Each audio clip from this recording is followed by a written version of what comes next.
జన్మ విస్తరించి మిగిలి కాలేదు. ఆ మంత్రసారము దేవునికి భయపడుతున్న ఆయన వారికి వంశాభివృద్ధి కలుగజేసి, అయితే కరువు హృదయంలో పుట్టిన ప్రతి కుమారుడు నదిగా పారవేయండి, ప్రతి కుమార్తెను కనకానియండి అని తన జనులందరికీ ఆజ్ఞాపించాడు. హల్లెలూయా హల్లెలూయా హల్లెలూయా యేసుకే హల్లెలూయా హల్లెలూయా హల్లెలూయా ఆమేన్. వాక్యం ఇచ్చిన తండ్రికి నీ స్తుతి. త్రియేక దేవుడవైన ఓ దేవా, భూమి ఆకాశముల కంటేను వెండి బంగారముల కంటేను గొప్ప దానమును నీ గ్రంథమును మాకు దయచేసినావు కాబట్టి నీకనేక కృతజ్ఞతా స్తోత్రములు. నీవు స్వయముగా మాకు చెప్పవలసిన మాటలన్నీ ఈ పుస్తకము యందరికీ నీవు మించి ఉన్నావు కనుక నీకు మా వందనములు సమర్పించుకొనుచున్నాము. ఆమేన్. కరుణా కటాక్షమునకు సంపన్నదాయకుడును ముక్తిదాతైన తండ్రి దేవుని యొక్క ప్రేమయు ఈ పరిశుద్ధ ప్రశస్త స్థలములో మనను సమకూర్చి ఇశ్రాయేలు మహిమాను బొమ్మను మనకును స్థానము లభ్యము చేసిన కుమారుడు యేసుక్రీస్తు ప్రభువారి కృపయు తన ఆత్మతో ఈ చిరస్థానము నుండి మహిమ స్థానమైన పరలోక భాగ్యమును పరిచయము చేయ ఆత్మ తండ్రి అయిన దేవదేవుని యొక్క సంపూర్ణ స్థితియో అనుగ్రహమయు దేవుడు కూడి వచ్చిన మనందరం కూడా అనుగ్రహింపచేసి దీవించును గాక. ఆమేన్. దయచేసి కూర్చునండి. దేవనామమున ఈ ప్రశస్త పావన 2024వ సంవత్సరములోని మోషే సుఖోపవాస ధ్యాన కూటములోనికి వచ్చిన మీ అందరకును ప్రభు పేరిట శుభములు కలుగును గాక. ఆమేన్. దైవ జనని ప్రియ బిడ్డలారా, దేవ వాక్య దర్శనములోనికి మనం వచ్చి ఉన్నాము. దేవుని యొక్క ప్రణాళికలో మన జీవితంలో ఎన్నో మోషే సుఖోపవాస ధ్యాన కూటాలను ధ్యానించా, వాటిని తలపోసుకున్నాం, అలవర్చుకున్నాం, రాసుకున్నాం, ప్రతి దినము నెమరు వేసుకుంటూనే ఉన్నాం. దేవుని వాక్యములను చూస్తే యెహోవా దేవుని యొక్క సృష్టిలో ఏ ప్రత్యేకమైన పుస్తకమునకును మరొక్కసారి వర్ణించవలసిన అవసరాన్ని దేవుడు పెట్టలేదు. కానీ ఈ మోషే సుఖోపవేశ ధ్యానములను గురించి మాత్రం దేవుడు రెండు మార్లు క్రియలు జరిగించినట్లు దేవుని వాక్యములో మనం ప్రత్యేకంగా చూడొచ్చు.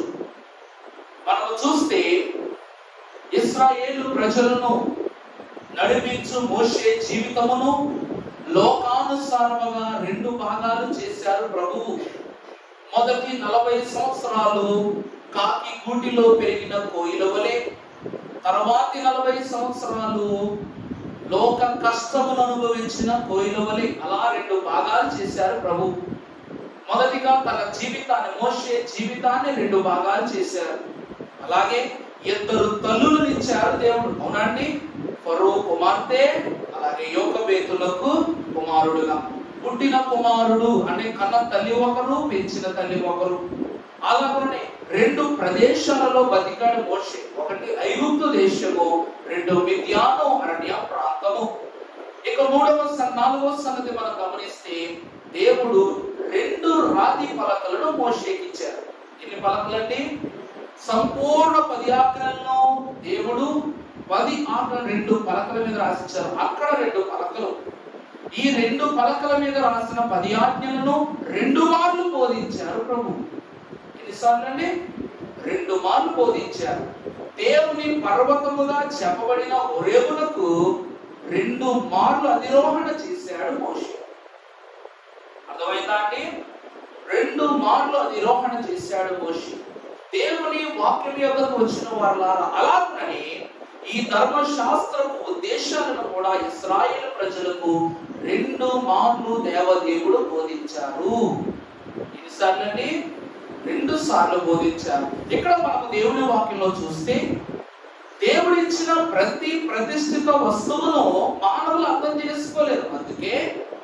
అందుకు కానీ దేవుడే స్వయముగా ఆయనే ఫరో యొక్కకు తన శక్తిని పంపి, లేక మికాయేలు లాంటి గొప్ప దూతలు పంపి అతని పొగరు అణిచివేసి దేవుడు ఇశ్రాయేలు ప్రజలను కనానుకు తీసుకెళ్ళిపోవాలి. కానీ దేవుడు అవేమి చేయకుండా సామాన్యుడు, వెదురుబాటు గుణం గలవాడు, నోటి మాంద్యము గలవాడు, తలంపులకు భయము తప్ప శక్తిహీనతతోనే బ్రతుకుతానని నిశ్చయించుకున్న మోషేను దేవుడు ఏర్పాటు చేసుకోవడానికి కారణం ఏమిటంటే, మోషే వంటి విద్యావంతుడు సృష్టి యావత్తును వెతికినా దొరకడు. అందుకే దైవజనులు రాశారు, మోషే వలెనే దేవుని ముఖ ముఖిగా చూతురు వారు, మోషే వలెనే విద్యకు ప్రాముఖ్యులౌదురు వారు, మోషే వలెనే విద్యకు ప్రాముఖ్యులౌదురు. యేసునామకారులందరూ ఎంతో ధన్యులు వారు, దాసోరమైన స్థితిలో బ్రతుకాచుదురు. అయ్యగారే రాస్తారు, వారు దాసురామైన స్థితిలో ఏం చేస్తారు? బ్రతుక చూదురు. దేవుని తలంపులకు అందినటువంటి ఒక ఘనమైన ఆలోచన ఏమిటంటే, మోషే యొక్క విద్య ఐగుప్తు దేశము యొక్క వృద్ధికి, ఇశ్రాయేలు ప్రజల యొక్క అభివృద్ధికి కారణమైందట. అర్థమైందా అండి? మోషే ఐగుప్తు దేశంలో 40 సంవత్సరాలు పెరిగాడు. ఎప్పుడు ఎవరు చూడనంత అద్భుతమైనటువంటి నిర్మాణాలు చేశాడు, అద్భుతమైన విస్తరణలు చేశాడు, బలవంతమైనటువంటి సైన్యాన్ని, సైన్య బలగాలను సమకూర్చాడు. ఈ రోజు నా దగ్గర ఒక 25,000 మంది సైన్యం ఉన్నారు. ఈ చుట్టుపక్కల ప్రాంతాల్లో నాకన్నా గొప్ప సైన్యం ఎవరికి లేదు. అయినా సైన్యం ఎప్పుడు కాపలా కాస్తుందా? నాకు సైన్యం ఉందని మనం విశ్రాంతి తీసుకుంటామా? ఆ సైన్యాలు, బయట సైన్యాలు లోపలికి రాకుండా మనం ఒక ఎదురు గోడను నిర్మించుకుంటాం. మోషే యొక్క పర్యవేక్షణలో ఐగుప్తు ప్రజలైనటువంటి వారు ఇశ్రాయేలీయుల యొక్క సహాయముతో ఇటుక పని, అలాగే గడ్డి పని, ధాన్యాదులను వాటిని సమకూరుస్తున్నారు. కారణం ఏమిటి అంటే, ఇశ్రాయేలు జ్ఞానము, మోషే జ్ఞానము ఏమైందట? కలిసి పని చేయటం వల్ల ఐగుప్తుకి ఎదురులేదు. అర్థమైందా అండి? దైవజనుల దేవదాసయ్య గారు అన్నారు, ఆ కాలం ఉన్నదట మన జనకులు ప్రభువులో నిద్రించిన తరువాత, మీకు బాగా గుర్తున్నటువంటి, బాగా పరిచయం ఉన్న వ్యక్తి జానయ్య గారు, ముదునూరుపాడు జానయ్య గారు. ఆ అయ్యగారట, అయ్యగారి దేహము యొక్క ప్రతి దైవజనులు ఉండి బాగుపడుతున్నారు. అయ్యగారు వెళ్ళిపోయారని, అయ్యగారిని కార్యక్రమం పూర్తి చేయాలి, భూస్థాపన చేసే కార్యక్రమం పూర్తి చేయాలి కనుక దైవజనులందరూ సిద్ధపడుతున్నారు. అప్పుడు ముదునూరుపాడు జానయ్య గారు బాగా వనస్తుడు, ఆయన హై క్యాడర్లో లేరు కాబట్టి అయ్యగారంట దైవజనుని యొక్క దేహాన్ని మోసారు. అర్థమైందా అండి? జానయ్య గారు ఏం చేశారు? దైవజనుని యొక్క దేహాన్ని మోసారు. మోసినప్పుడు ఇప్పుడు మనం చూడండి, ఇప్పుడు మా నాన్నమ్మ గారు ఉన్నారు. వారు ప్రభులోకి వెళ్ళాక వారి చీరలు, వారు వాడిన బైబిలు, లేక వారు ఉపయోగించుకున్న కంచము, వస్తువులు అన్ని మేమేం చేసుకుంటాం? మా నాన్నమ్మ వాడింది, మాకు ఏమన్నా అన్నట్టుమే తీసుకుంటాం. అలాగే దైవజనుని వస్తువులన్నీ మనకు ఒక స్థుతుల్లో మాట ఉంటుంది. అయ్యగారు ప్రకటన గ్రంథములో జరగబోవు రాకడ సూచనల గురించి ఒక పుస్తకం రాశారు. ఆ పుస్తకం ఏమైపోయిందో తెలియదు, అంతే కదండి? ఎవరు పట్టుకెళ్ళిపోయారో తెలియదు. అది కానీ దొరికితే అందులో ఎన్నో గొప్ప గొప్ప విషయాలు ఉన్నాయని అయ్యగారు అక్కడ ప్రాంతంలో రాశారు. అలాగే ఆ కాలంలోనే పని జరిగింది. అప్పుడట జానయ్య గారు అన్ని ముగించుకుని ఇక్కడికి వచ్చేసరికి అయ్యగారికి ఏం లేదప్పటికీ. అయ్యగారి మంచం, కుర్చీ ఏమో జేగురుపాడు వెళ్ళిపోయింది, జేగురుపాడులో ఉంది. అయ్యగారు వాక్యం బైబిల్ తెలుగు వాస్తుల దగ్గర ఉంది. ఇలా ప్రతి వస్తువు, వస్త్రాలతో సహా అన్ని పట్టుకుని వెళ్ళిపోయారు, ఏమీ లేదు. అప్పుడు జానయ్య గారు వచ్చారు, ఏదో ఒక చిన్న వస్తువు దొరికితే మొత్తం ఎతికారంట, ఏదో అక్కడ దొరకపోయేసరికి అప్పటి ప్రెసిడెంట్ ఉన్నటువంటి సమయలయ్య గారు, ఏలియా గారు ఆయన పిలిచి, జానయ్య ప్రాంతం వేసి పిలిచి, అయ్య అయ్యగారు సాల్వ ఒకటి ఇచ్చారంట. అర్థమైందండి? అయ్యగారు సాల్వ ఇవ్వగానే ఆ సాల్వ జాగ్రత్తగా భద్రపరుచుకుని జానయ్య గారు ఇంట్లో పెట్టుకున్నారంట. ఒకరోజు ఒక ఏజెన్సీ ప్రాంతంలో అయ్యగారు ప్రసంగం చెప్పడానికి వెళ్ళారు. ఏజెన్సీ అంటే మీకు తెలిసేది కాదు. అప్పుడైతే అంత స్వెటర్స్ లేవు కాబట్టి పెద్దోళ్ళు ఏం చేసేవారు, సాల్వలు కప్పుకుని వెళ్ళేవారు. ఈయన కూడా అయ్యగారు సాల్వ కప్పుకుని చలి ఓ పక్క, ఇప్పుడైతే గుడారాలు వేసినప్పుడు అంత లేదు కాబట్టి సాల్వ కప్పుకుని ప్రసంగం చెప్తుంటే ఆ ప్రక్కన ఉన్న గుడారములో ఉన్నవారే కాదు, ఇతర ప్రాంతాలలో ఉన్నవారు, అంటే ఆ సమీపముగా ఉన్న వారందరూ సభాస్థలానికి వచ్చేసారు. అంటే అది 100 మంది కొరకు ఏర్పాటు చేసిన కూడిక. కానీ అదే కూటములో సుమారు 1000 మందికి పైబడి జనము కూడి చేరిపోయారంట. కారణము ఏమిటి అంటే దైవ జనుని యొక్క ప్రసన్నత ఆ వస్తువులో ఉంది. అది కప్పుకొని ప్రసంగించడం వల్ల దైవజనుడు ఏమైపోయారు చెప్పండి, ప్రసన్నమైపోయారు. అలాగే మోషే మహాభక్తుడు కూడా 40 దినాలు సినాయి పర్వతము మీద ఉండగా దేవుని ప్రసన్నత ఎవరి మీదకి వచ్చేసింది, మోషే మీదకి వచ్చేసింది. ఒక్కసారి కాదు, 2 పర్యాయములు దేవుని ప్రసన్నతను ఎవరు పొందుకున్నారు, మోషే పొందుకున్నాడు. అందుకు గాని ఒక్కసారి బోధిస్తే ఇశ్రాయేలు ప్రజలకు చాలదు.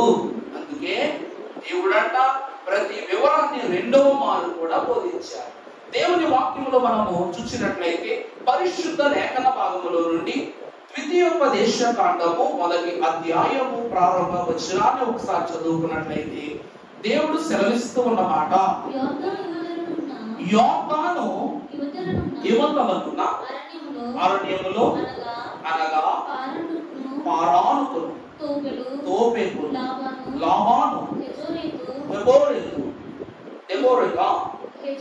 హెజోరెతు దిజాహాబును స్థలములకును మధ్య సూపునకును ఎదురుగానున్న అరాబాలో మోషే చెప్పిన మాటలు ఇవే. దేవుని యందు ప్రియబిడ్డలారా, ఐగుప్తు దేశమును మొదలుపెట్టి కనానుకు చేరే వరకు ఇశ్రాయేలు ప్రజలు 18 ఊళ్ళు దాటారు. రామశేషు మొదలుపెట్టి ఎరికో పట్టణము వరకు మొత్తం 18 ఊళ్ళు. ఈ 18 ఊళ్ళలో 40 సంవత్సరాలు బహు కట్టుదిట్టంగా ఇశ్రాయేలు ప్రజలు దేవుని తలంపును బట్టి జీవనం చేశారు. అందరూ అంటారు, అయ్యగారు నాకు ఇప్పటికీ మీకు అనుమానం రావాలి, ఈ మోషే కోటల్లో ఎప్పుడు చెప్పలా అది చెప్తున్నా ఏంటి అంటే, అయ్యగారు కనాను దేశములోనికి వెళ్ళింది 2, అంతే కదా. ఆ 2 ఎవరు, యెహోషువ కాలేబులు. ఈ యెహోషువ కాలేబులు 2 మగవాళ్ళే. ఈ 2 మగవాళ్ళు లోపలికి వెళ్ళారు. సంతానాభివృద్ధి ఎలా కలిగింది చెప్పండి. 2 పురుషులు కనాను దేశంలోకి వెళ్ళారు. కానీ తర్వాత తరంలో యెహోషువ నాయకులు ఎంతమంది ఇశ్రాయేలు ప్రజలు పెరిగిపోయారు. కారణం ఏంటంటారు, దేవుడు పంపినది 2నే. కానీ నిజం చెప్పాలంటే పంపినది 2నే కాదు. ఎందుకనగా ఇశ్రాయేలు ప్రజలు 40 సంవత్సరాలు ఉన్నారండి. ఎక్కడ, ప్రయాణంలో. ఈ ప్రయాణంలో నెలల కాలం ఉన్నారు, సంవత్సరాల కాలం ఉన్నారు, వారాలు ఉన్నారు, దినాలు ఉన్నారు, గంటలు కూడా ఉన్నారు. ఈ గంటల్లో ఎంతో మంది ఆయా స్థలాల్లో వివాహాలు జరిగాయి, కాపురాలు జరిగాయి, పెళ్లిళ్ళు జరిగాయి, పుట్టినరోజులు జరిగాయి, చనిపోవడం జరిగి అన్ని జరిగినాయి అక్కడ. వీళ్ళు ఎవరు అనగా 40 వత్సర కాలములో, ప్రయాణ కాలములో జన్మించిన సంతానమే ఎక్కడికి వెళ్ళింది, కనాను దేశములోకి వెళ్ళింది. ఎవరితో పాటు, యెహోషువ కాలేబులతో. దేవుని వాక్యం సెలవిస్తూ ఉంది. ఎప్పుడు మా పెదనాన్నగారు ఒక రోజు నేను ఒక మాట అడిగాను, పెదనాన్నగారు ఇప్పుడు రేపే రాకడొచ్చింది, నాకు పెళ్ళయి నాకు పిల్లోడు పుట్టాడు, రేపే రాకడ నాకు బిడ్డ పుట్టాడు, పరిశుద్ధులైతే నేను వెళ్ళిపోతాను, మరి నా బిడ్డ పరిస్థితి ఏంటి అంటే, జన్మమును బట్టి నైజమును బట్టి పాపులమై ఉన్నా, మరి నా బిడ్డ పాపి లెక్కే కదా, అతని బాప్తిస్మం కాలేదు, పరలోకం వెళ్తాడా అంటే అప్పుడు ఆయన అన్నారు, ప్రభు ప్రకటనలో సెలవిచ్చినది ఏంటి, శిశువులకు అనగా పరలోక రాజ్యం ఎవరిది, చిన్ని బిడ్డలది. వారు జన్మతః పాపస్థితిలో ఉన్నప్పటికీ దైవ హస్తము చేత పాప శుద్ధీకరణ జరిగి ప్రవేశించినట్లు 40 దినాలు పితరుల పాపము వారిలో ఉన్నప్పటికీ దేవుని యందు వారు భయభక్తులు కలిగి వారి నడుమ చొప్పున వారు నడిచారు కనుక దేవుడు కనానులోనికి ప్రవేశింపజేశాడు. ఇక్కడ దేవుని వాక్యంలో మీరు చూస్తే ఇది ఈ పుస్తకం పేరేంటండి? ద్వితీయోపదేశ కాండము. ద్వితీయ అనగా ఎన్ని? 2. ఇక్కడ మోషే రాసిన పుస్తకాలలో ఈ పంచ కాండాలలో ఒకే పుస్తకాన్ని ఎన్నిసార్లు రాశాడంట? 2 సార్లు రాశాడు. ఒకటి ఏమిటి అనగా ఉపోద్ఘాతము, రెండవది ఏమిటనగా భావము. అర్థమైందండి? ఉపోద్ఘాతము నిర్గమాకాండము, ద్వితీయోపదేశ కాండం ఏమైనది? భావమైనది. దేవుని ప్రియులారా 40 సంవత్సరాల ఎడతెగని సంపూర్ణ చరిత్రను 2 నెలల కాలము బోధించాడు మోషే. పరిశుద్ధ లేఖన భాగంలో మీకు ఒక మాట తెలియజేస్తాను. సంఖ్యాకాండము 26వ అధ్యాయము 63వ వచనాన్ని ఒకసారి మనం చదువుకున్నట్లయితే, అమ్మా, యెరికో ప్రాంతమునందలి యోర్దాను యొద్దనున్న మోయాబు మైదానములలో మోషేయు ఎలియాజరును ఇశ్రాయేలు జనసంఖ్య చేసినప్పుడు లెక్కింపబడిన వారు వీరు. మోషే అహరోనులు సీనాయి అరణ్యములో ఇశ్రాయేలు సంఖ్యను చేసినప్పుడు ఒక్కడైనను. చాలండి దేవుని ప్రియబిడ్డలారా, ఇక్కడ మనము చూసినట్లయితే ఈ సంఖ్యను దేవుడు ఎక్కడ లెక్కించారంట? సీను అరణ్యములో దేవుడు లెక్కించారు. యెరికో పట్టణము వీరు చేరినప్పటికీ ఈ సంఖ్యలో సుప్రసిద్ధులుగా ఉన్నవారు యెహోషువ, కలేబులు మాత్రమే. దైవజనుల దేవదాసయ్య గారు అన్నారు, ద్వితీయోపదేశ కాండము అనగా 2వ ధర్మశాస్త్రము. ఏంటండి? లేక ఆజ్ఞల గ్రంథము అని కూడా అనొచ్చు. దీన్ని ఏమన్నారంట? 2వ ధర్మశాస్త్రం. నిర్గమా కాండము అంటే ఏంటి? ధర్మశాస్త్రమే కదా. మరి ఆ ధర్మశాస్త్రాన్ని గురించి వివరించినది ఇది అనగా ఇది వివరింపబడినటువంటిది. ఈ రోజు క్వశ్చన్ పేపర్ ఎంతే ఉంటుంది, ఆన్సర్ పేపర్ ఎంత ఉంటుంది. కానీ ఇక్కడ క్వశ్చన్ పేపర్ ఎంత ఉంది, ఆన్సర్ పేపర్ మాత్రం చిన్నది. దేవుని వాక్యాన్ని బట్టి చూస్తే ఈ పరిశుద్ధ గ్రంథంలో ఇశ్రాయేలు ప్రజలైనటువంటి వారిని గురించి భక్తుడు తెలియజేస్తూ ఉన్నాడు. ఈ ద్వితీయోపదేశ కాండ పుస్తకం మొత్తం 34 అధ్యాయాలండి. ఎన్ని అధ్యాయాలు? 34 అధ్యాయాలు. ఈ 34 అధ్యాయాలు 2 నెలల 11 రోజుల చరిత్ర. ఇంకా బాగా చెప్పాలంటే 71 రోజులు. ఈ ద్వితీయోపదేశ కాండం ప్రారంభ ఆఖరి వరకు ఎన్ని రోజులు? 71 రోజులు. ఇంకా బాగా చెప్పాలంటే మోషే ఈ 2 నెలలలోనే చనిపోయాడు, ప్రభు చేత దాచబడ్డాడు. ఈ ద్వితీయోపదేశ కాండంలోనే ఆఖరి కూడా జరిగింది. ఆ తరువాత యెహోషువ, న్యాయాధిపతులు అంటూ తర్వాత పెద్దలైన వారు. దేవుని ప్రియబిడ్డలారా, ఈ పరిశుద్ధ పుస్తకంలో మనము చూసినప్పుడు దేవుని యొక్క వాక్యము ద్వితీయోపదేశ కాండం ప్రారంభ అధ్యాయములో 4వ వచనములో ఒక మాట చెప్తూ ఉన్నారు ప్రభు. 4వ వచనం, అమ్మా చూడండి తల్లు, 40వ సంవత్సరములో 11వ నెల మొదటి తేదీని బోధించుటకై వారికి ఆజ్ఞాపించినదంతయు వారితో దేవుని యందు ప్రియబిడ్డలారా, అక్కడే దేవుని వాక్యం స్పష్టంగా చెప్తూ ఉంది. నిర్గమా కాండం 40 సంవత్సరాలు పూర్తయిపోయాక అక్కడి నుంచి చూడండి, 40వ సంవత్సరం 11వ నెల మొదటి రోజు. అంటే ఏ నెల? నవంబర్ నెల ఎన్నో తారీఖు? మొదటి 11వ నెల మొదటి నవంబర్ 1న ఏం చేస్తాడంట? మోషే ఈ సంగతులను గురించి దేవుని తలంపు చొప్పున, దేవుని ఆదేశం చొప్పున ధర్మశాస్త్ర బోధనను ప్రారంభించాడు. అంటే ఇశ్రాయేలు ప్రజలైనటువంటి వారు వారి ప్రయాణములో 40 ఏళ్ళు పూర్తయిన తరువాత మోషే వీరికి ద్వితీయ అనగా 2వ మారు ధర్మశాస్త్రాన్ని ఉపదేశించి భావాన్ని తెలియజేసింది. ఎప్పుడంటే 11వ నెల మొదటి రోజు. మరొక మాట చూపిస్తాను. యెహోషువ గ్రంథము 4వ అధ్యాయము 19వ వచనాన్ని మీరు చదువుకొని ఉన్నప్పుడు మొదటి నెల 10వ తేదీన జనులు యోర్దాను నది నుండి ఎక్కి వచ్చి ఎరికో తూర్పు ప్రాంతమునందలి గిల్గాలులో దిగగా 12 రాళ్లను చాలండి. దేవుని ప్రియమిత్రులారా, అక్కడ వీరికి ఆనవాలుగా యెహోషువ అక్కడ 12 రాళ్ళు పెట్టాడు. గోత్రానికి ఒక రాయి చంద్రు పెట్టించాడు. అది వేరే సంగతి. అక్కడ మీరు డేట్ కరెక్ట్ గా చూడండి. అక్కడ మొదటి నెల ఎన్నో రోజు? 10వ రోజు. ఇప్పుడు నవంబర్ నుంచి లెక్కేసుకోండి. నవంబర్ నెల మొదటి రోజు అంటే నవంబర్ 1 నుంచి తర్వాత ఇప్పుడు కొత్త సంవత్సరంలో మొదటి నెల 10వ రోజు, నవంబర్ 30 రోజులు, డిసెంబర్ 31 రోజులు, ఇంకా జనవరి 1st మంత్ 10th డే 10వ రోజు. అంటే మొత్తం ఎంత? 71 రోజు. అంటే 2 నెలల ఎన్ని రోజులు? 10 రోజుల కాలం. సరిపోయిందండి. మోషే 2 నెలల 10 రోజుల కాలము ధర్మశాస్త్రపు విధులను బోధించినట్లుగా దేవుని వాక్యం సెలవిస్తూ ఉంది. దేవుని యందు ప్రియమిత్రులారా, పరిశుద్ధ గ్రంథములో ఈ ప్రశస్తమైనటువంటి వాక్యాలను మనం చూసినప్పుడు దైవజనులు ప్రస్తుతంగా ఒక మాట అంటారు. ఈ మొదటి అధ్యాయములో, ద్వితీయోపదేశకాండ మొదటి అధ్యాయంలో మొత్తం 46 వచనాలు ఉన్నాయి. ఏంటండి? పెద్దదే. కానీ భావాన్ని దైవజనులు ఎలా చెప్పారు అంటే 3 భాగాలుగా చేసి చెప్పారు. ఎన్ని భాగాలమ్మా? 3 భాగాలు.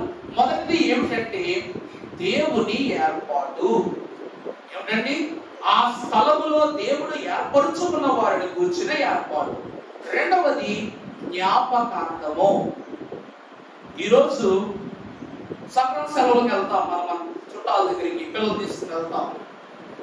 వాడు ఆనందానికి అంతులు లేవు. తిరిగి వచ్చినప్పుడు వాడు డల్ అయిపోతాడు. కారణం ఏంటంటే ఆ 10 రోజులు అక్కడ ఆనందంగా ఉన్నాడు.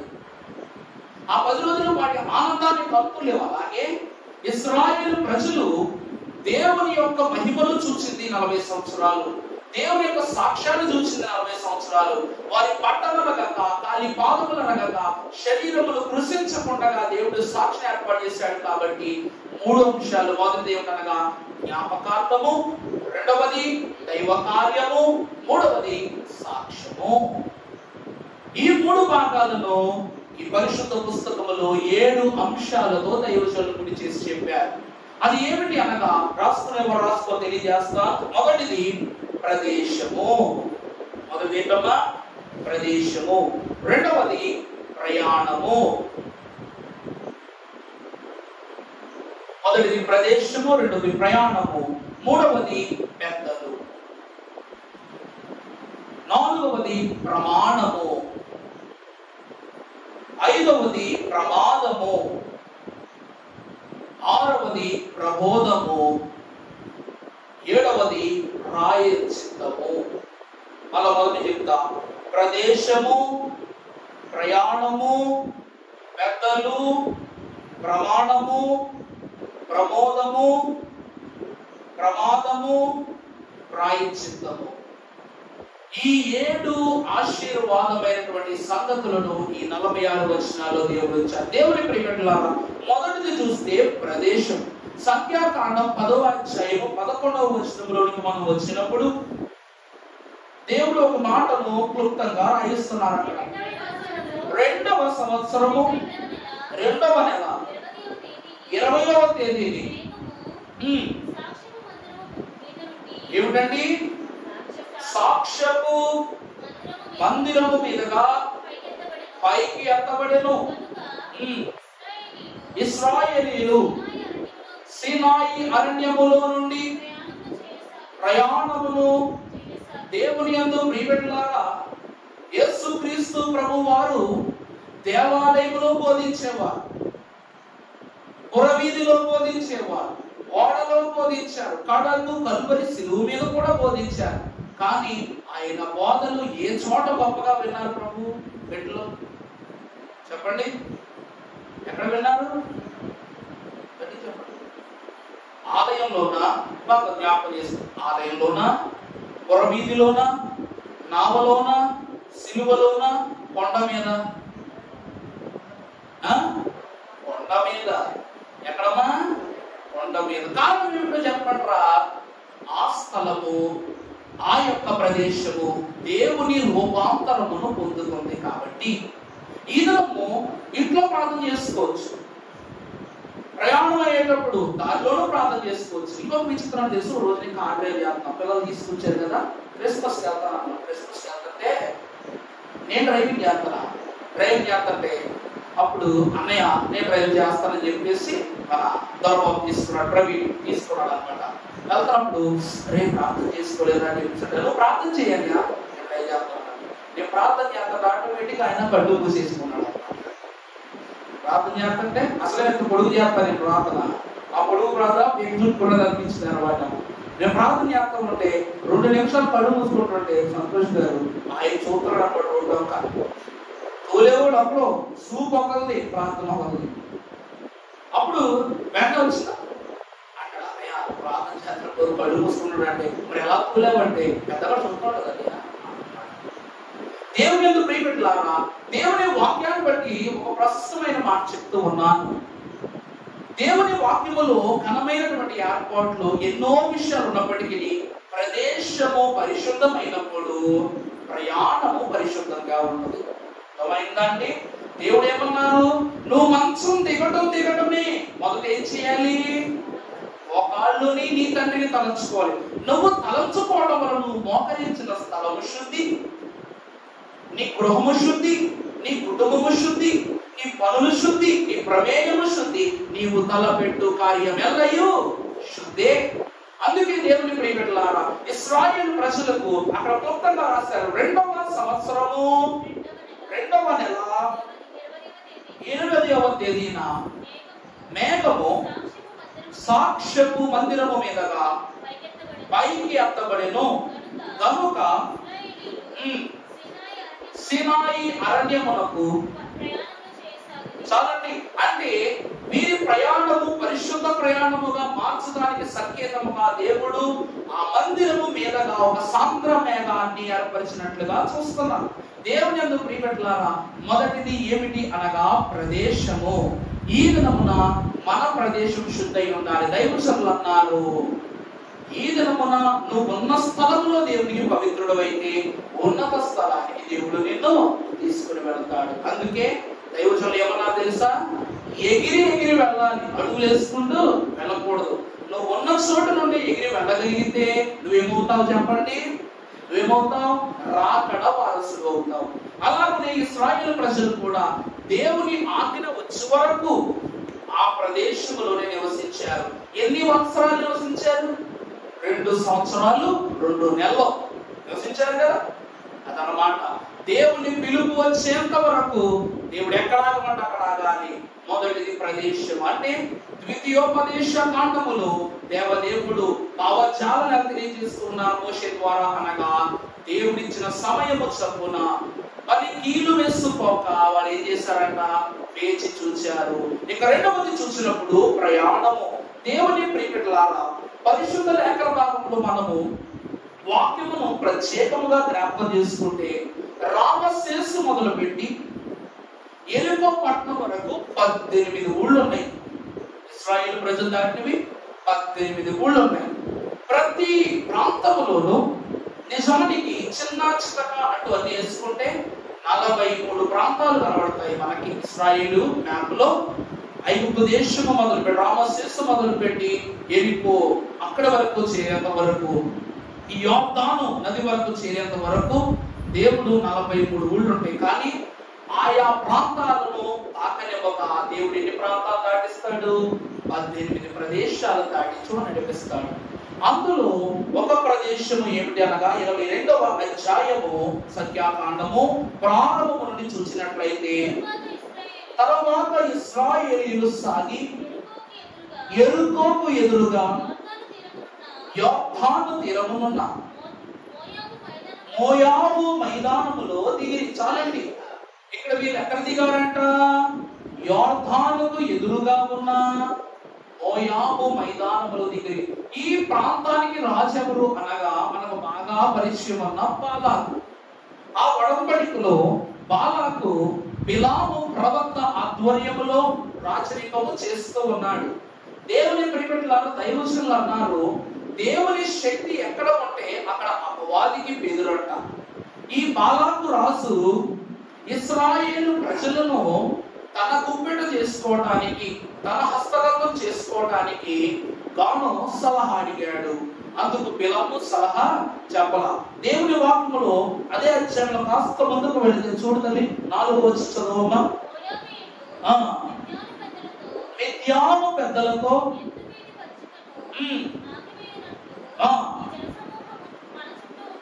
ఈ జన సమూహము మన చుట్టూ, అంటే దేవుని ప్రజలు ఆ ప్రదేశము చుట్టూ ఉండడం ద్వారా ఈ రాజునకు గుండెలో దడ పుట్టుకుందంట. చదువుమా. ఆ కాలమునందు సిప్పోరు కుమారుడైన బాలాకు మోయాబీయులకు రాజు కాబట్టి అతడు బేయారు కుమారుడైన బిలామును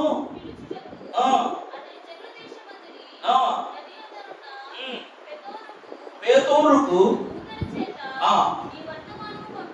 చూడప్పుడు 7వ వచనంలో, కాబట్టి మోయాబు పెద్దలను మిద్యాను పెద్దలను సోది సొమ్మును చేతబట్టుకుని బిలాము వద్దకు వచ్చి బాలాకు మాటలను చెప్పగా అతడు వారితో, ఈ రాత్రి ఇక్కడనే ఉంటాడు. దేవుని యందు ప్రియబిడ్డలారా, దేవుని వాక్యం చూస్తే ఇశ్రాయేలు ప్రజలు ఈ మోయాబు దేశంలో ఎన్ని రోజులు ఉన్నారు? ఎన్ని రోజులు ఉన్నారు? వారం రోజులు. ఎన్ని రోజులండి?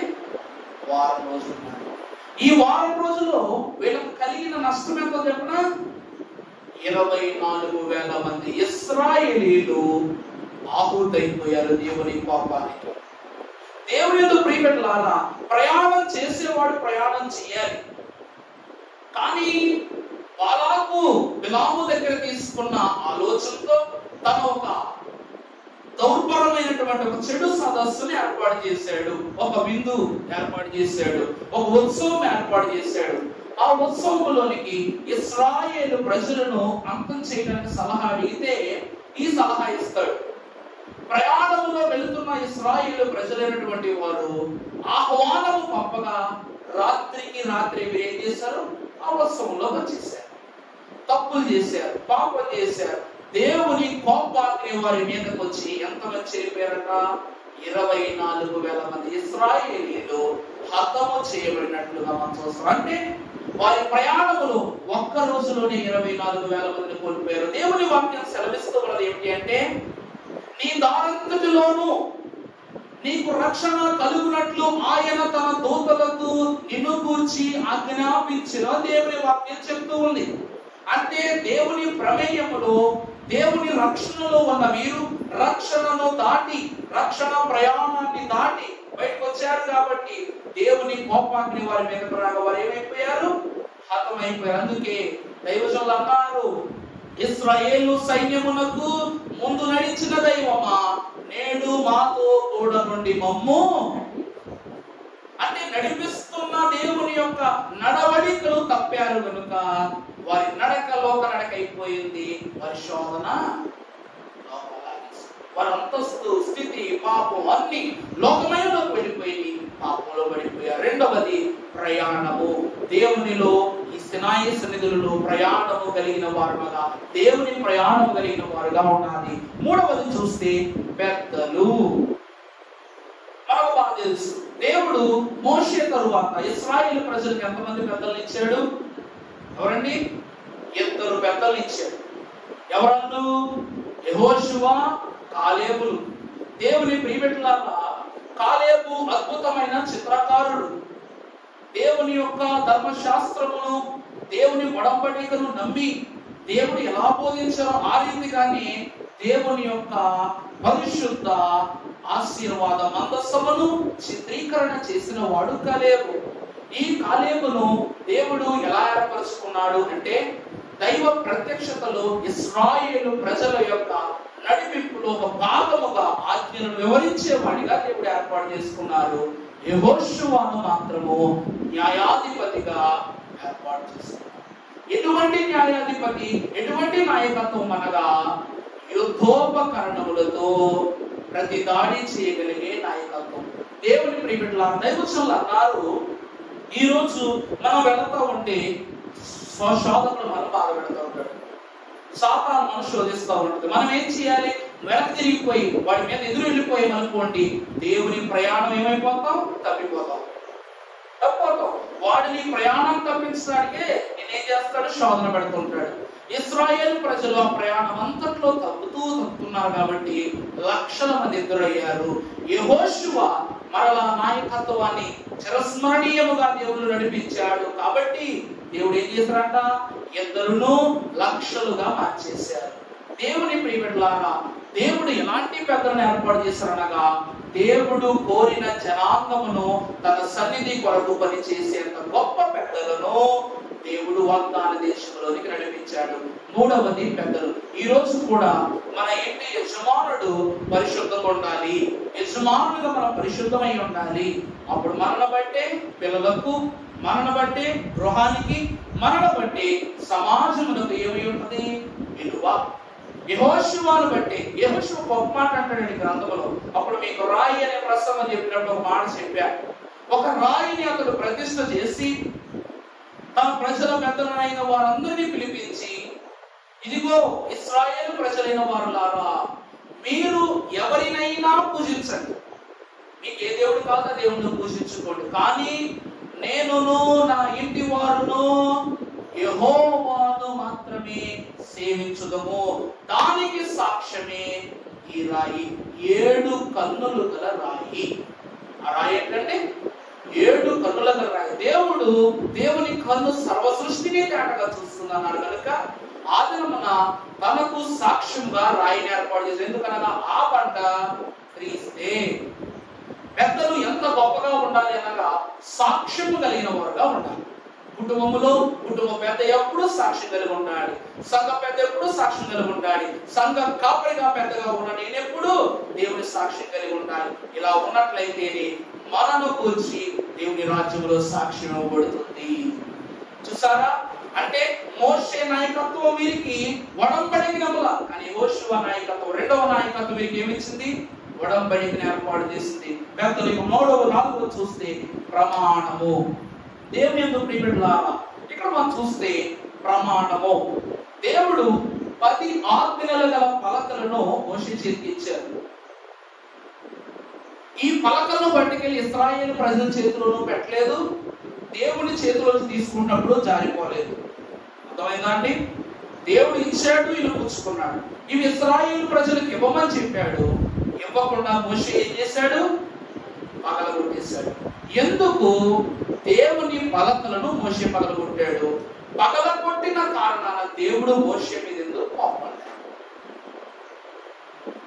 ఈరోజు నాకు మీరే ఒక మంచి అంగీ ఇచ్చారు అనుకుందా, దేవుడు క్షమించాలి, అంగి వద్దులేండి, బట్టలు పెట్టారు అనుకుందా, బట్టలు పెడితే కలర్ బాగా అని మీ ఎదురుగా చెప్పడానికి బాగా వస్తారు కదా, ఈ ప్యాంట్ కలర్ నాకు నచ్చలా, ఈ షర్ట్ కలర్ నాకు నచ్చలా, నేను ఎప్పుడేటువంటి బట్టలు వాడాలా, నాకు వద్దు అని చెప్పేసి కోపంగా మీకు చేతిలో పెట్టేసి నేను కోపం తీసుకుని వెళ్ళిపోయాననుకో, ఈయన ఇలా చేశారని నా మీద కోపం వస్తారు కదా.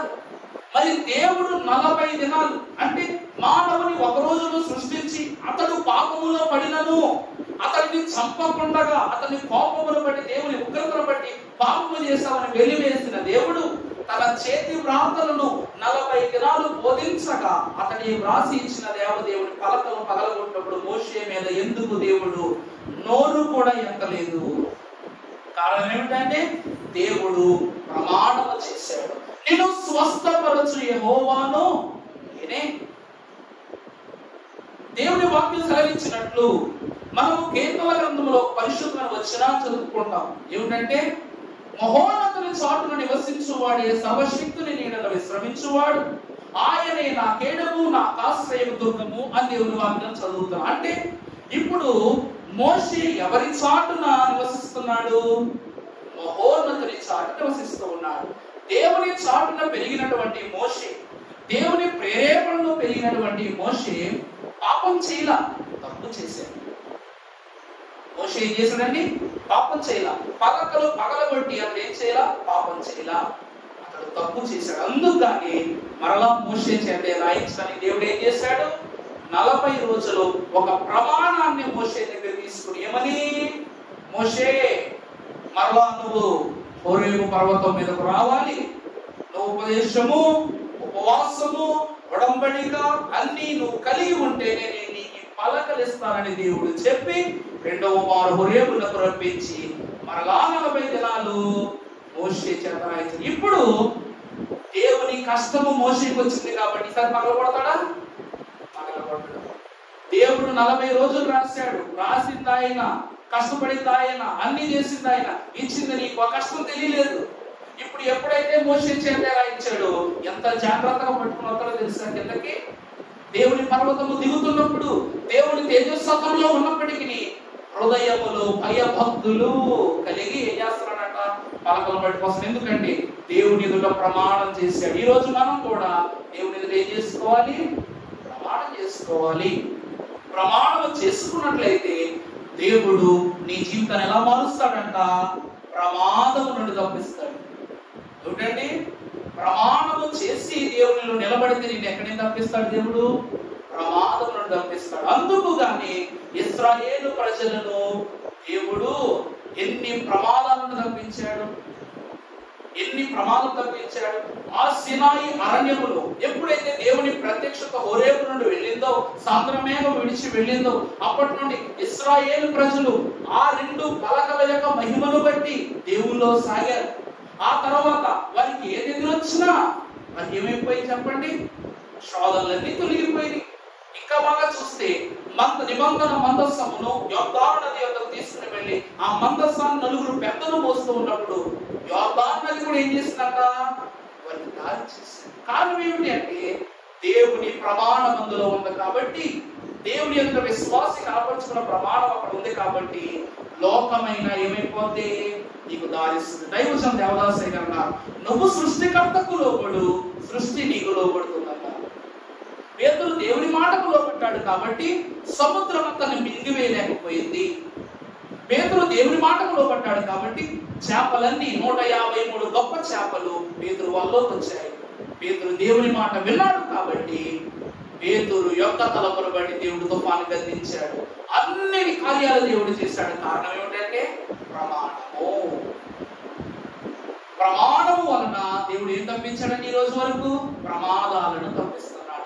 ఇశ్రాయేలు ప్రజలు యెహోషువ నాయకత్వంలో గెలవని చోటు లేదు, సాధించని విజయము లేదు, వెనకడుగు వేసిన సమయము లేదు. కారణం ఏమిటంటే దేవుడు ఎదుటను ఒక్కసారి ఒట్టు పెట్టుకుని దాని మీద నిలబడితే విజయాలే చూస్తాం. ఎందుకు అంటే దైవజనులైన యేసుక్రీస్తు ప్రభు వారు ఒట్టు పెట్టుకున్నారు. ఏమనంటే దైవజనులు రాశారుగా, యేసుక్రీస్తు ప్రభు వందిన జయమే ఎల్లవారి కౌను, కోరిన ఎల్లవారి కౌను, వేడిన ఎల్లవారి కౌను, నమ్మిన ఎల్లవారి కౌను, యేసు మేరి మీచి కులపైన వేసి కొన్న జయమో జయమని రాసి కొన్న జయమో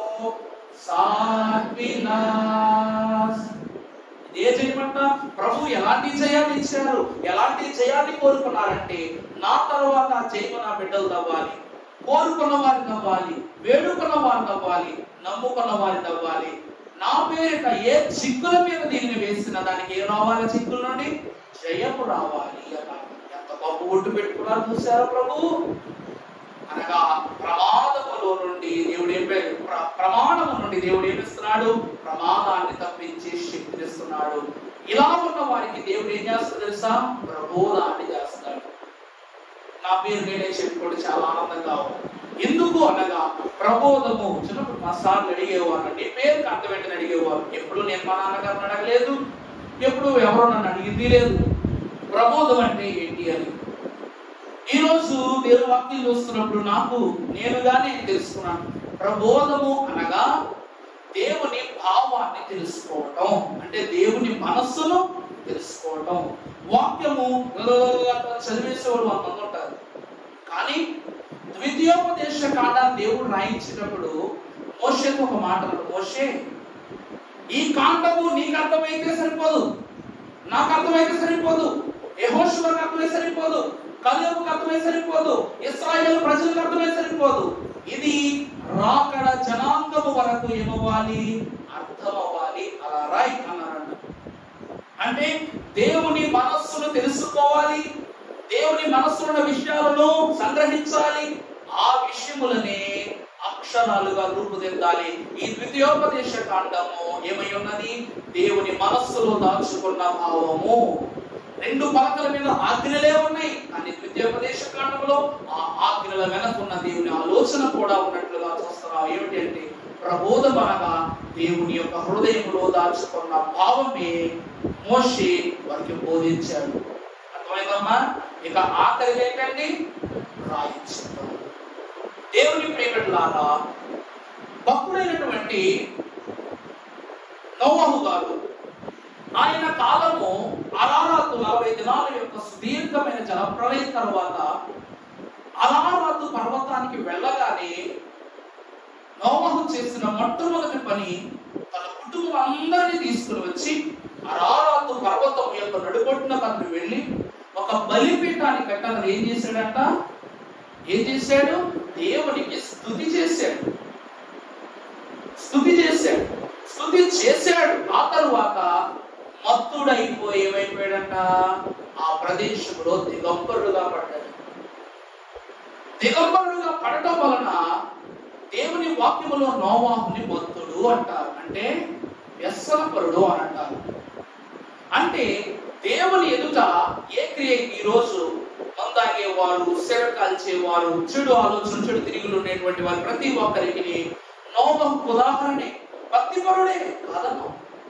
ఎంత గొప్ప భక్తి చేసినా, ఎన్ని వారాలు ఆలయానికి వెళ్ళినా, నోవహులకు ఒక్కసారి నువ్వు నీ జీవితాన్ని వ్యసనంలో నడిపించుకుంటే ఏమైపోతావు, కన్న బిడ్డలకు కూడా నువ్వు ఏమైపోతావు, తన 3 కుమారులు పరిగెత్తుకొచ్చారు, 2 కుమారులు మాత్రమే దగ్గరికి తీసుకున్నారు. మిగిలిన ఒక్కడు తాకుటకు ఇష్టపడలేదు. కారణం ఏమిటంటే తన తండ్రి ఎప్పుడు ఉన్నట్టు లేడు. ఈ రోజు దేవుని యొద్దకు వచ్చిన ప్రియబిడ్డలారా, ద్వితీయోపదేశ కాండమును వీరు అనుసరణ భావముగా భావించి కూడా ఇశ్రాయేలు ప్రజలు తర్వాత పాపాలు చేశారా లేదా? ఆ పశ్చాత్తాపము లేకపోవటం వలనే దేవుని యొక్క ఉగ్రత ఎంతో మంది ఇశ్రాయేలీల పట్ల కోపాగ్ని, దేవుని యొక్క కోపాగ్ని వారి మీదకు రావాల్సి వచ్చింది. దేవుని ప్రియబిడ్డలారా, దేవుని యొక్క ఒట్టు పెట్టుకుని ప్రమాదాన్ని తప్పించుకుని వారు చేసిన పాపాలకు ఏం చేసుకోవాలా, ప్రాయశ్చిత్తం చేసుకోవాలా. పశ్చాత్తాపడలేదు కనుక దేవుడు ఏం చేశాడంట, నశింపజేస్తూనే ఉన్నాడు. దేవుని వాక్యంలో రకరకాలైనటువంటి పశ్చాత్తాపాలు ఉన్నాయండి. వెక్కిళ్ళు పశ్చాత్తాపం, తెంగర పశ్చాత్తాపం. ఎందుకు అంటే ఒకడు ఉంటాడు, ఎవరో ఆకాను, వద్దు అని చెప్పినా ఎరుకో పట్టణంలో నుండి కావలసిన వస్తువులు తెచ్చుకుంటాడు. నువ్వు దొంగ ఎన్నిసార్లు అడిగినా ఒక పక్క సైన్యం రాలిపోతున్నా మాట్లాడలేదు. నేరుగా తనంతటానే యెహోషువ పట్టుకున్నప్పుడు ఆకాను ఆ నిజాన్ని ఒప్పుకోకపోగా తన గోత్రమంతటికి దేవుడు ఏమిస్తాడు, శాపాన్ని చేస్తాడు. అంటే ఒకరి వల్ల తన పశ్చాత్తాపపు బుద్ధి దేవునిలో సరిగా లేకపోవడం వల్ల తన బిడ్డలకు వచ్చింది పాపం, తన వంశావళికి వచ్చింది పాపం. ఆ తర్వాత తన గోత్రమునకు కూడా దేవుడు ఏమిచ్చాడు, శాపాన్ని ఇచ్చాడు. అంటే ఇశ్రాయేలు ప్రజల్లో ఒకరు పాపం చేసి మిగిలిపోకున్నారట కాదు, ఇది గోత్ర నామము చొప్పున దేవుడు ఇచ్చినటువంటి శాపము. ఇప్పుడు మనం ఎంత మించి ఎందుకండి, నేను ప్రత్యేకంగా నేర్చుకునే వాక్యములో బాగా యేసుక్రీస్తు ప్రభువును పఠించినటువంటి యోధాను గురించి దేవదేవుడే దావీదు కీర్తనలో రాయిస్తాడు. పరిశుద్ధ గ్రంథంలో చూసినట్లయితే అపోస్తుల కార్యముల గ్రంథము ప్రారంభ అధ్యాయము ఆఖరిగా మనం గమనించుకున్నప్పుడు 16వ వచనములో మనం చూసినప్పుడు, సహోదరులారా యేసును పట్టుకొనిన వారికి త్రోవ చూపిన యోధాను గూర్చి పరిశుద్ధాత్మ దావీదు ద్వారా పూర్వము పలికిన ఏమిటండి అంటే పాత నిబంధనలోనే దేవునిని చెరపట్టబడునని, దేవునిని తన వారే చెరపట్టించునని ఎవరు రాశారట? లేఖనములో దావీదు మహాభక్తుడు రాశారు. ఇప్పుడు 109వ దావీదు కీర్తన 8వ వచనములో మీరు చూసినప్పుడు అక్కడ వ్రాయబడిన మాట చదవండమ్మా.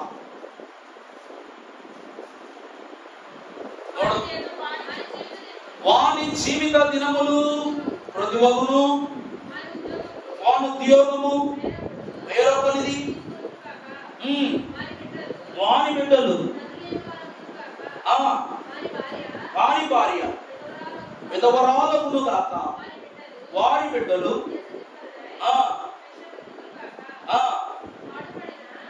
చదువుమా మొత్తం చదవద్దు కానీ 8 నుండి 15 వచనాల వరకు యోధాకు దేవుడు ఎన్ని శాపాలించాడు చదవండి ఒకసారి, మీకు అర్థమైపోతుంది. ఇప్పుడు చదవద్దులే అంటే అక్కడ మీరు చూస్తే వారి ప్రార్థన పాపమగును గాక. యోధా దేవుని ఎదురు పశ్చాత్తాపపడే స్థితి కోల్పోయాడు. ఏడ్చాడు దేవా నన్ను క్షమించడు, దేవాలయం అడుగులకు వెళ్ళి ఏడ్చాడు. దేవుని ఎదురు చేరిందా ప్రార్థన? చాలా. ఇక రెండవ చూస్తే వారి జీవిత దినములు ప్రతి ఒక్కరు గాక. ప్రభువు చనిపోయిన ప్రతి సమయంలో నాకు ఏమైపోయాడు? చనిపోయాడు. మూడవది వారి ఉద్యోగము వేరొకడు తీసుకున్న గాక. యోధ ఉద్యోగం ఎవరి దగ్గరికి వెళ్ళిపోయింది? ఎవరికండి? మా అత్తయ్య గారికి వెళ్ళిపోయింది. తరువాత వారి బిడ్డలు తండ్రి లేని వాళ్ళు గాక. చనిపోయాడు. ఇతను బిడ్డలు ఏమైపోయారు?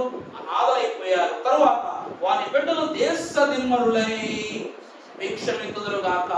అంటే యోధా చేసిన పని వల్ల యోధా వంశావళి, ఇతని యొక్క వంశావళిలో ఎవరు తర్వాత వాక్యములో చెప్పబడలేదు, దేవుడు రాయించలేదు.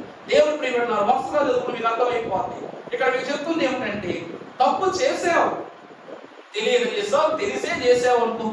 కానీ ఆ తెలిసి చేసిన తప్పు నీ మనసును క్షోభ పెట్టినప్పుడు ఎవరెవరికో చెప్పటము కాదు, ఎవరికి చెప్పాలి? దేవునికి చెప్పుకోవాలి. మోషే ద్వితీయోపదేశ కాండములో నేర్పించిన గొప్ప సత్యం ఏమిటంటే దేవుని ఎదుట ప్రాయశ్చిత్తము చేసుకోవటం. ధర్మశాస్త్రము కూడా అదే చెప్తూ ఉంది. నువ్వు దేనిని బ్రొక్కకూడదు, వేరొక దాన్ని బ్రొక్కకూడదు, దొంగతనం చేయకూడదు, ఎవరిని చేయకూడదు. నీ దేవుడైన యెహోవాను తప్ప వేరొక దేవుని నువ్వు ఎంచి.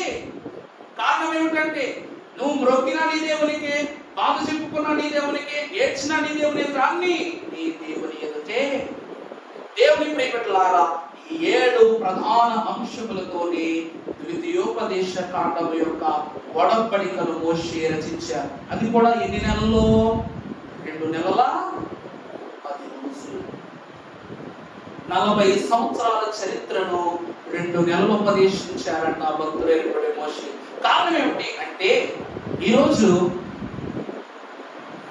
మనం ఒక సబ్జెక్ట్ ప్రిపేర్ అయ్యామండి, బాగా రాసాం, 90 మార్కులు వచ్చేది మనకి, 100కి 90 మార్కులు వచ్చేది.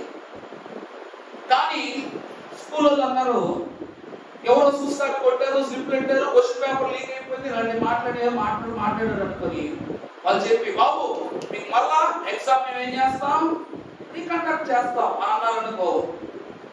చదవలేనివాడికి ఏముంటుంది? బెదురు పడుతుంది. స్లిప్లు పెట్టినోడికి మళ్ళా కొత్త స్లిప్లు ఎక్కడ తయారు చేయాలి బాబు ఆడు కంగారు పడతారు. కానీ పూర్తిగా చదివినోడు ఏం చేస్తాడు చెప్పండి? వాడు 10 సార్లు పెట్టినా రాస్తాడు, 20 సార్లు పెట్టినా రాస్తాడు, ఎన్నిసార్లు పెట్టినా రాస్తాడు. అలాగే దేవుడి వాక్యాన్ని బట్టి చూస్తే మోషే గారు దేవుని యొక్క తలంపును బట్టి నిర్గమము అనగా దేవుని ఆజ్ఞలను 40 రోజులు చూశారు. 40 రోజులు ఆయన రాశారు. ఆ తరువాత మిగిలిన 2 నెలల కాలం ఆయన ఏం చేశారంటే 71 రోజులు ఆయన ఏం చేశారంట? బోధించారు. దైవజనులు అన్నారు, బాధలందున బోధ చేయుతూ నాదుడు నీ నాదుడు అగుచుండెను. అంటే ఈ బోధ వలన ఇశ్రాయేలు బాధల సమయంలో మోషే బోధ చేయగా దేవుడై ఉన్న యెహోవా వారికి ఏమైపోయారు? నాదుడుగా మార్చబడ్డారు.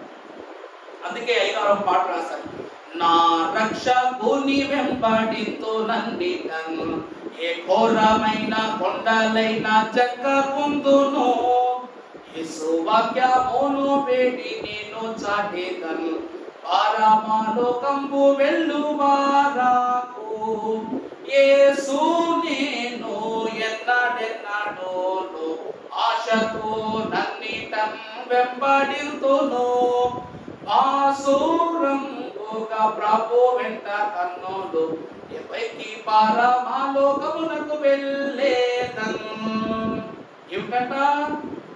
యేసు నేను ఎన్నడెన్నడను ఎక్కడికి వెళ్ళను చెప్పండి. నిన్ను విడిచి ఎక్కడికి వెళ్ళను, నిన్నే వెంబడిస్తానన్నారు. దేవుని ప్రియబిడ్డలారా, ఇశ్రాయేలు ప్రజలు ప్రమాణం పెట్టుకున్నారు, దేవుడిని వెంబడిస్తాను. అందుకే ఇశ్రాయేలు దేశం విరుగాంతో వెళ్ళింది. వాక్యంలో యెషయా గారు రాస్తారు ఏంటంటే, యెరూషలేమా నువ్వు సర్వదేశములకు ఆభరణము వంటి దానము అన్నారు. అన్ని దేశాలకు యెరూషలేము ఏమై ఉన్నది? ఆభరణమైనది. కేవలము దేవుల్లో ఉండటం వలన. అందుకు ప్రియులారా, తర్వాత దినంలో నుండి ఈ మొదటి దినము ద్వితీయోపదేశ కాండం యొక్క ప్రత్యేకత, దేవుడు ఇశ్రాయేలు ప్రజలకు ఇచ్చిన ఒడంబడిక కాలగమనమును మనం చూసాము కనుక రేపటి దినమున మిగిలిన సంగతులను ధ్యానం చేసుకుందాం. ప్రభు ఈ కొద్ది వాక్యములు మీ హృదయమునందు బదిలపరచి దీవించును గాక. పరిశుద్ధుడా తండ్రి, నీకే స్తోత్రములు. మా దైవజనులు మా జనకులు తెలియజేశారు నాయన, నీలో ఆత్మ పని చేయునప్పుడు దేవుని కార్యములను ఎందు జరుగును. నీ తలంపులు క్రీస్తులో నిర్ణయింపబడినప్పుడు నీ ఆత్మ దేవుని కొరకే నిత్యం ప్రస్తావించబడును అన్నారు కనుక ప్రభువా, ఈ దినము ఇశ్రాయేలు ప్రయాణములలో వారి కాలగమనములో నాయన రెండవ అవకాశము వలె రెండవ మారు బోధ చేయుటకు భక్తులైన వారిని ఎంపిక చేసుకున్న స్వామి స్తోత్రములు చెల్లిస్తూ ఉన్నాము.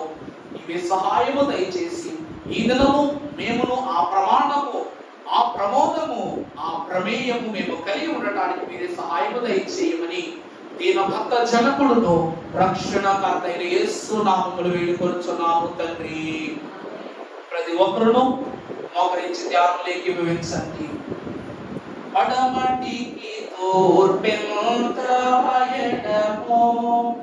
పాపములకు మనకు నంత ఎడమొగలు